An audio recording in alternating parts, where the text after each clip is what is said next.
Maintenant, on passe à la deuxième intervention de cette séance avec Sébastien Bourdin et Fabien Nadou sur la question de l'analyse des réponses politiques locales face aux enjeux de la crise du Covid-19 en Europe à partir d'une étude européenne.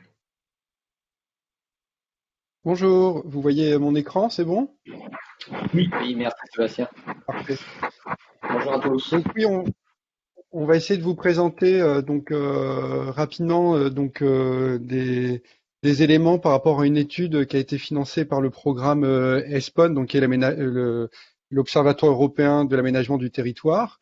Et donc c'est une étude qu'on a menée à l'échelle européenne sur l'analyse des réponses politiques locales face aux enjeux du Covid-19 en Europe. Alors cette étude, elle a été menée par des chercheurs de l'école de la Normandie, des chercheurs du laboratoire Economics à Paris, et puis des chercheurs de l'université de Calabre et de l'université de Iași en Roumanie. Alors, en guise d'introduction, mais André en a déjà parlé, on a une géographie de la pandémie, hein, donc on le voit bien en sciences humaines et sociales, il y a eu de larges études maintenant qui commencent à être publiées sur la géographie de cette pandémie.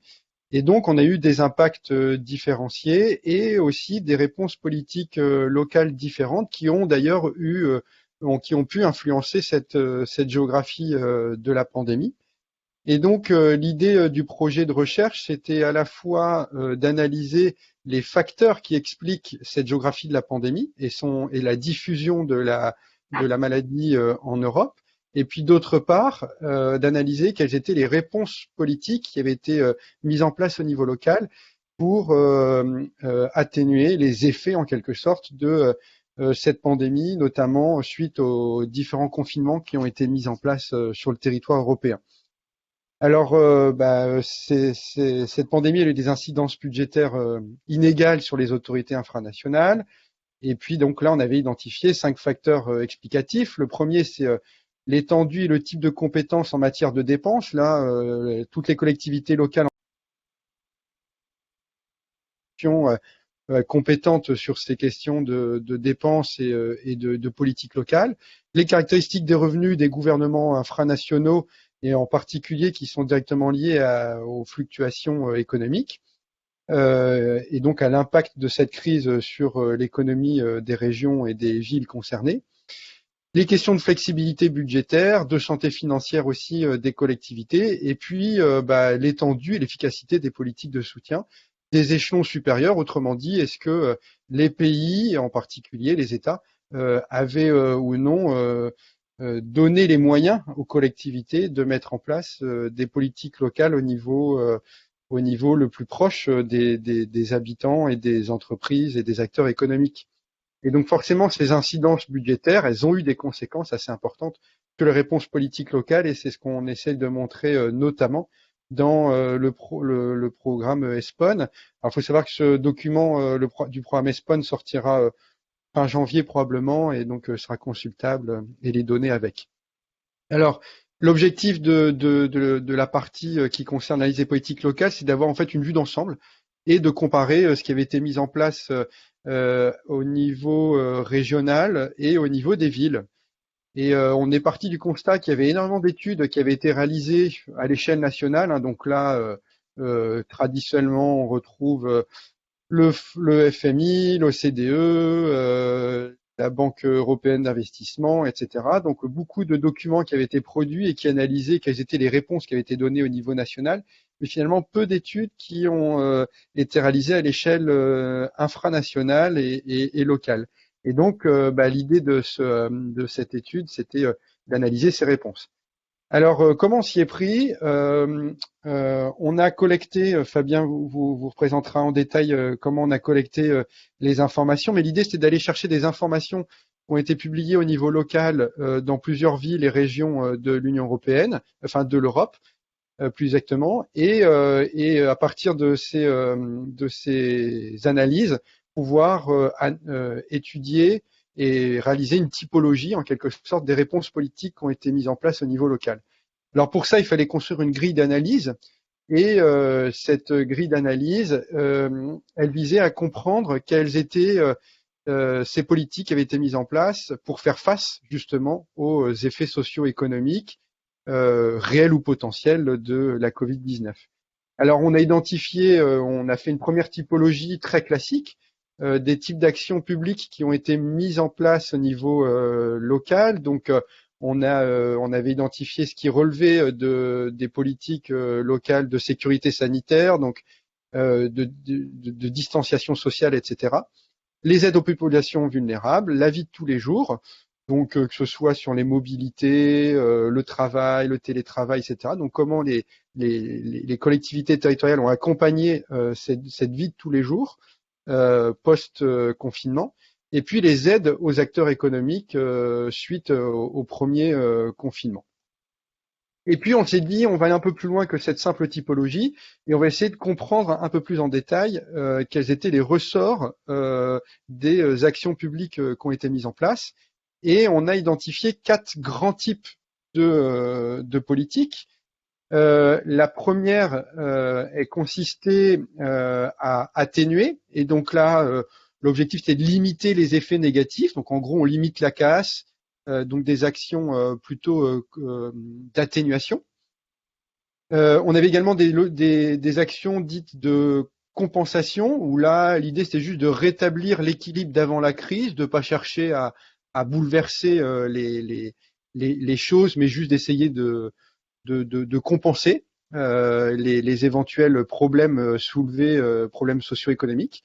Donc c'est ce qu'on a caractérisé comme étant des approches plutôt défensives, où on a remarqué que les collectivités locales subissaient plutôt la crise avec des politiques, on va dire, relativement faibles en intensité d'innovation sociale et organisationnelle, versus des approches dites plutôt offensives, où la collectivité a cherché à contourner et donc à chercher à innover, à faire les choses différemment, ou à exploiter, c'est-à-dire à tirer profit des effets de la crise en disant tiens, là il se passe quelque chose et donc on va en profiter pour faire les choses autrement, et peut-être que cette crise-là nous a permis de se dire qu'il fallait faire les choses autrement, que ce soit sur l'aide aux populations vulnérables, que l'aide aux acteurs économiques, aux mobilités, etc.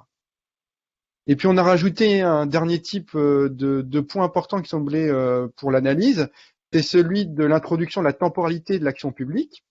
Et il fallait distinguer les actions qui étaient dites de court terme, c'est-à-dire qu'elles ont été prises juste après le confinement pour une courte période et elles n'ont pas été pérennisées dans le temps. Des actions dites à moyen terme qui seront arrêtées à la fin de la pandémie, c'est-à-dire que là, elles courent toujours, mais on sait que globalement, à la fin de la pandémie, elles seront arrêtées. Ou des actions de long terme qui sont des actions qui seront pérennisées au-delà de la pandémie. Et de ce point de vue, l'idée, c'est d'analyser si on avait des réponses plus offensives ou défensives, si on avait des actions plutôt de long terme ou plutôt de court terme, et de croiser ça avec des données sur est-ce que c'est des régions et des villes plutôt rurales, plutôt urbains, etc., etc. Et donc, on avait on a collecté les données principalement comme suit. Donc, d'abord, des informations sur les sites web des différents territoires et dans la presse quotidienne régionale. Donc, les bonnes pratiques, les documents stratégiques ont été publiés.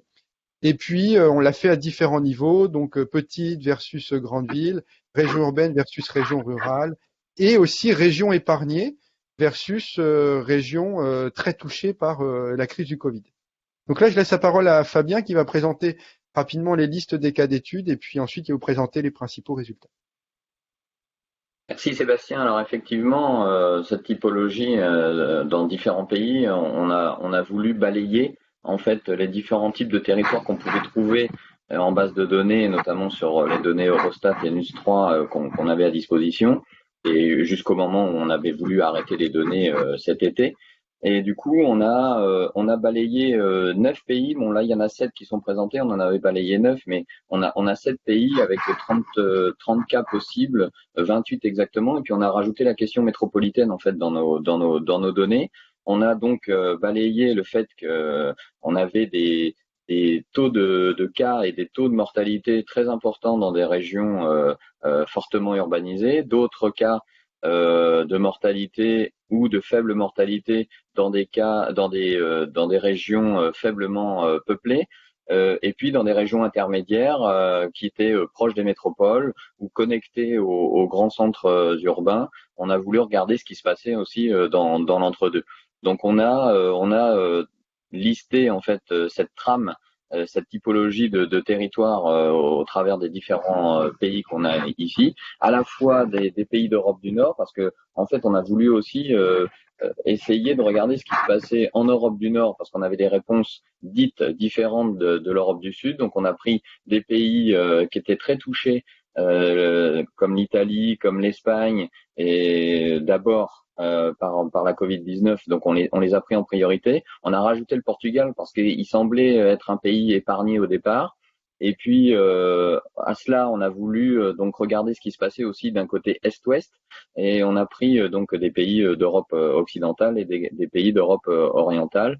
Et notamment l'équipe roumaine a beaucoup travaillé sur les pays de Pologne et de Roumanie dans notre cas d'étude. Donc voilà, on a voulu balayer en fait un certain nombre de régions et de pays qui avaient des disparités fortes au départ sur leur structure économique et territoriale. Donc ça donne une fiche type. En fait, on a réalisé sur ces 30 cas, 32 cas exactement, des fiches types qui représentent d'abord un peu la fiche d'identité du territoire concerné. Là, vous avez l'exemple de Varsovie. Alors vous voyez pas tout très bien parce que c'est assez condensé. On a regardé un petit peu sa trajectoire au niveau mortalité et cas suivant durant la période qu'on a voulu étudier, et ensuite on a listé un certain nombre de mesures en fonction de la vulnérabilité des personnes. Donc les mesures qui étaient adaptées à la vulnérabilité des personnes, plutôt des politiques à vocation sociale. Et puis on a listé aussi les réponses qu'il y avait auprès des acteurs économiques, et donc les réponses qui étaient données au secteur économique, qui soient des réponses du coup étatiques, régionales ou métropolitaines. Et donc on va observer, et on a resynthétisé la matrice que Sébastien vous a présentée tout à l'heure entre d'abord des mesures défensives et des mesures offensives.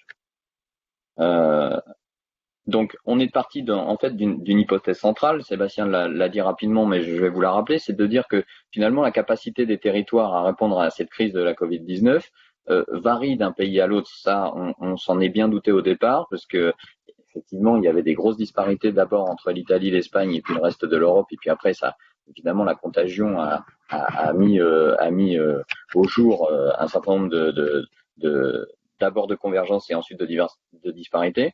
Et ensuite, donc, d'abord, ça varie d'un pays à l'autre, mais aussi à l'intérieur d'un même pays, parce que en fonction d'abord des caractéristiques territoriales, est-ce que on est sur une population urbaine ou rurale, par rapport au degré de décentralisation aussi des décisions qui sont prises, est-ce qu'on est encore dans des États très centralisateurs, ou en fonction de ce qu'on a trouvé notamment en Allemagne ou en Espagne avec l'autonomie des régions qui est tout à fait différente du reste de l'Europe. Par rapport à la taille de la population aussi, à la capacité financière, Sébastien en a parlé tout au début, et puis au niveau des infrastructures existantes, hospitalières, d'accueil, sanitaires et sociales, et puis par rapport à la culture de la population et la confiance qu'il y a vis-à-vis de l'État central ou de l'État finalement décentralisé. Donc si on regarde un peu plus finement ces résultats et concernant ces différentes hypothèses, on voit bien que les mesures qui ont été prises d'abord par les autorités locales sont plutôt orientées vers le court terme et beaucoup plus que le long terme dans un premier temps.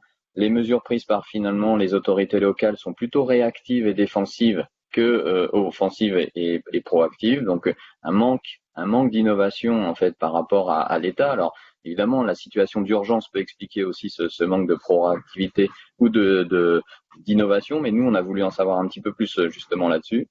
Et puis, concernant les facteurs explicatifs des mesures prises, on voit bien que l'hypothèse est validée sur le fait que la nature des mesures prises au niveau local, et notamment des périmètres NUTS 3 en Europe, dépend du type de territoire, essentiellement urbain, intermédiaire ou essentiellement rural. Donc ça varie vraiment beaucoup. Et la nature des mesures prises dépend aussi du niveau de mortalité au départ de la Covid-19.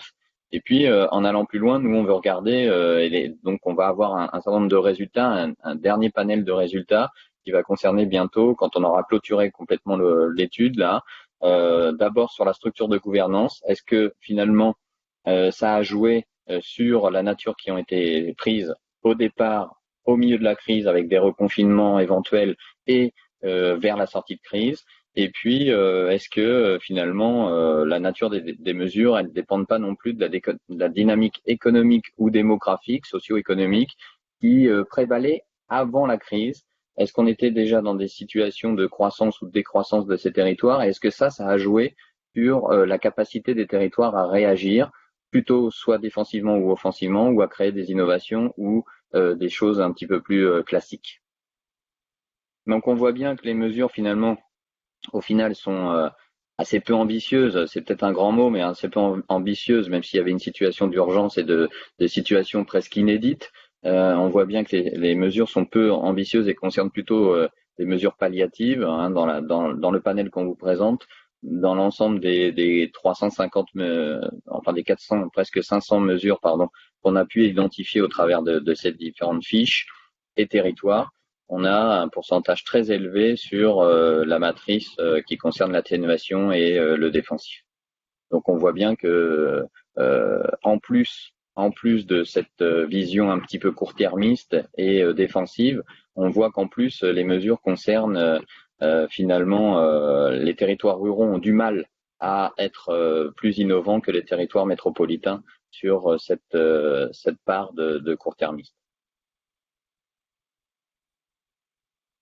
Et puis oui, pour terminer, il y avait donc les résultats qui concernent la comparaison entre les niveaux de mortalité et les réponses politiques locales. Et là aussi, très clairement, il y a une différence entre les politiques qui ont été mises en place qui est dans des territoires qui étaient très touchés versus des territoires qui étaient peu touchés, et le niveau de réactivité ou de proactivité aussi. Donc là, il y a des effets assez nets là-dessus.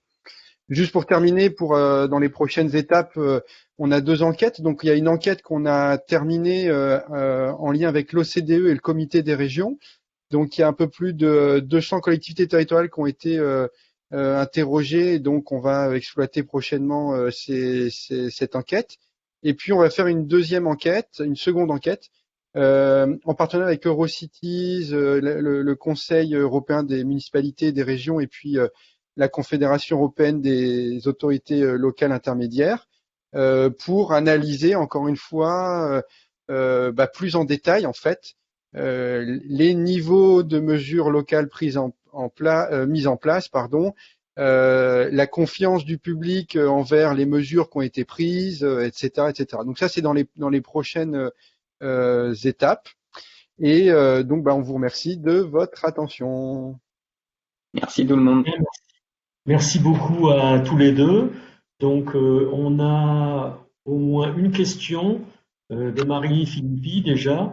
Est-ce que vous avez pu constater des différences de type de politique selon le temps, c'est-à-dire début de confinement versus la fin de l'année?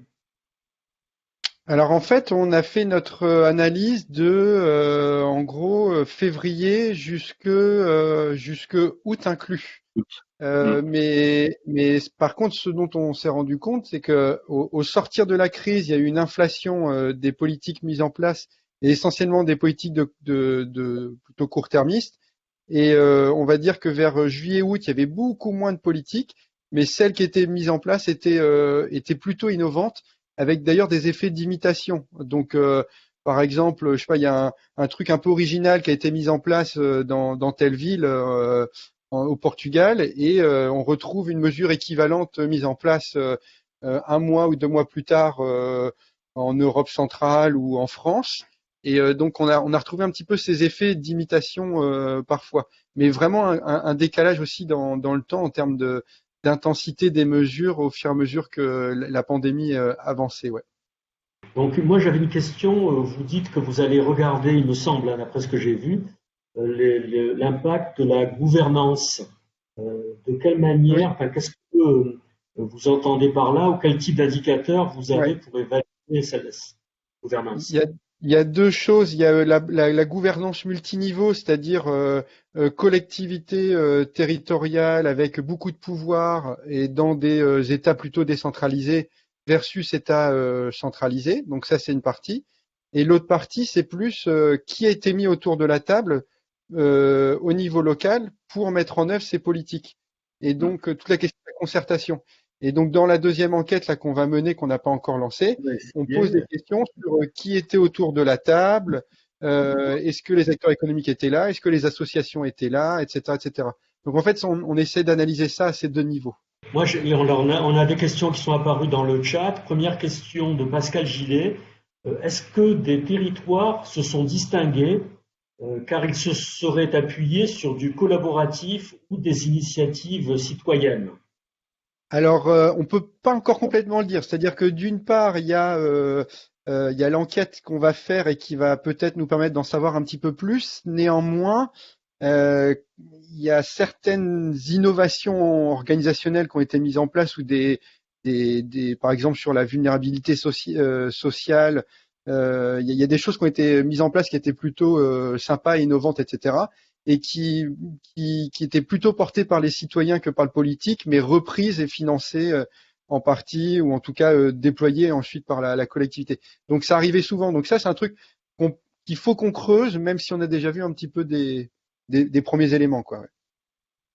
Oui, et puis pour répondre, pour compléter aussi et ajouter quelque chose à la remarque de Fabrice Thuriot, effectivement, il y a selon les États et selon les compétences en fait des collectivités territoriales, on a des secteurs un peu chasse gardée en fait pour l'État et les collectivités territoriales parfois semblent un peu restreintes dans leur modalité d'action, c'est-à-dire que si on prend le domaine purement de la santé ou des politiques de santé, on voit bien que là, l'État est en première ligne, avec les ARS notamment, qui donnent normalement le là sur le territoire.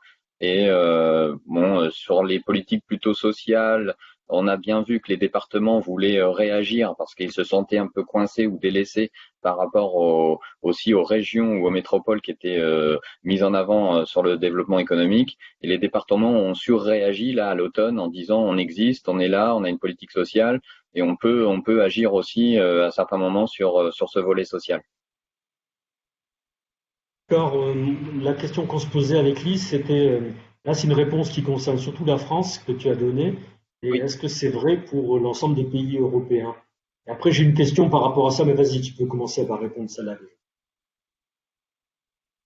Sur l'ensemble, on ne sait pas encore, on n'a pas tout regardé, mais par contre en Roumanie, on a eu un peu des similarités de ce volet-là en fait, où vraiment l'État central roumain, par culture aussi, en fait quadrille les réponses immédiates en fait et d'urgence et selon les secteurs d'activité.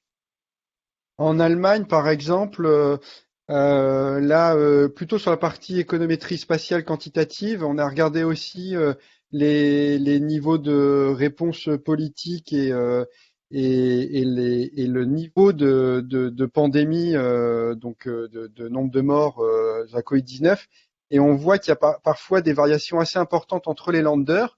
Et donc, voilà, là, ça met bien en évidence que les politiques, enfin les États des fois décentralisés, ça a un impact aussi, alors parfois positif, mais parfois aussi négatif sur l'anticipation et la prise en considération des enjeux et du coup des politiques mises en place qui ont suivi, quoi. Et pour le coup là, les Allemands, ils ont attaqué tardivement en fait la politique, le problème, quoi. Et donc ça s'est ressenti tardivement, mais de manière très importante et rapide sur le nombre de morts et le nombre d'hospitalisations. Et sur Moi, le je voulais volet rebondir par rapport à ça.